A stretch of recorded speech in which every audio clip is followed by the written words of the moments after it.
Yan, kararating ko lang galing sa palengke. Malengke ako sa, dumayo ako sa Gelang Sirayan Market. At ito ang pamili ko. Yan, 1 kilong hipon, 1 kilong pusit, 1 kilong laman ng baka, at 1 kilong spare ribs ng baka. Tsaka yan, may isang repolyo. Yan ang nabili ng halagang $50 dito sa Singapore. Lilinisin natin, tapos lalagay na lang sa rep yung iba. At ito,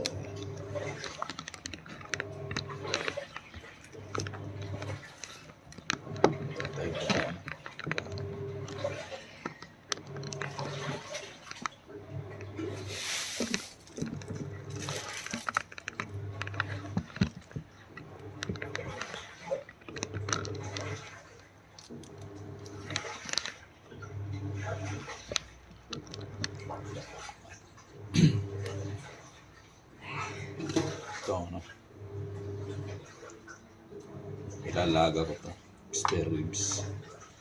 Ang ulam namin ngayong tanghali.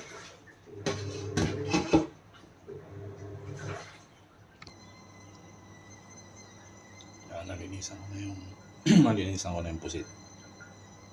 Iiwain ko na para mailagay sa rep.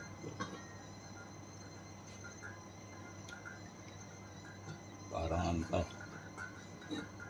stock na ng pang 1 linggo.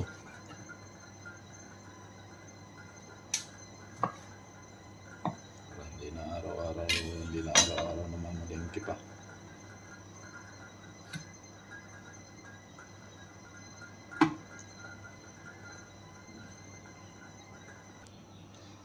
Tapos nito, yung hipon naman ang lilinisin.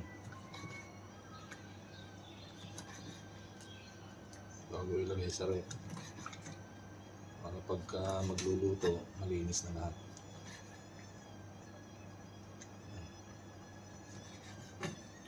Yan ang ginagawa ko para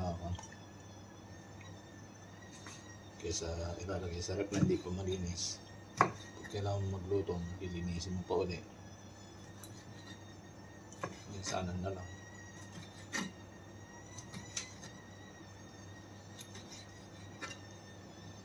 Yan.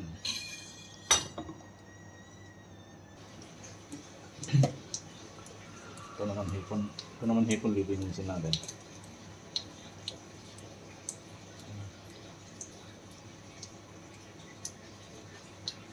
Tanggalin natin yung tatanggalin yung bituka.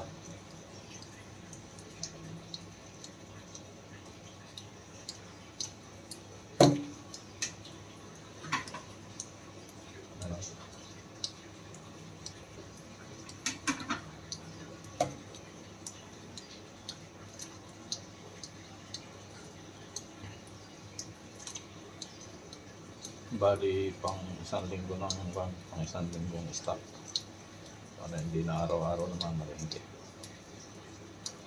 Kakapagod din.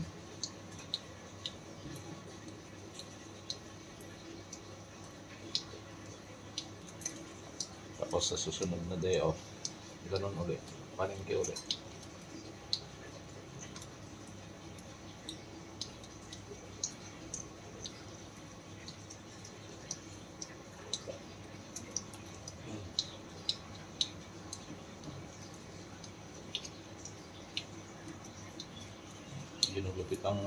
Ginugupit ang sungot.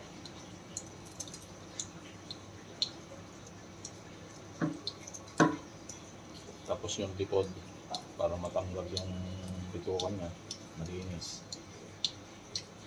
Yan. Ginugupit ko na lang.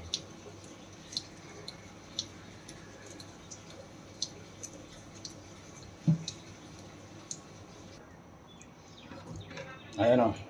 Malinis na. Pinaghati ko kalahating kilo bago ko ilagay sa rep. Lalagay ko sa ganito.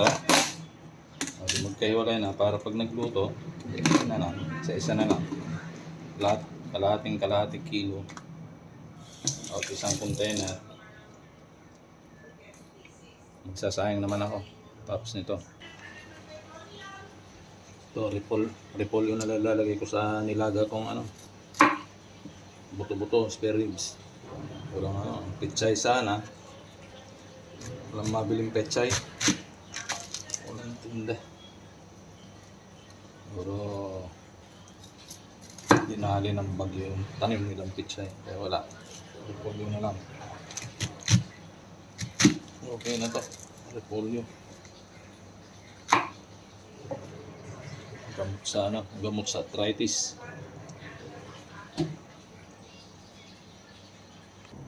Yan, tingnan natin yung nilaga kong spare ribs.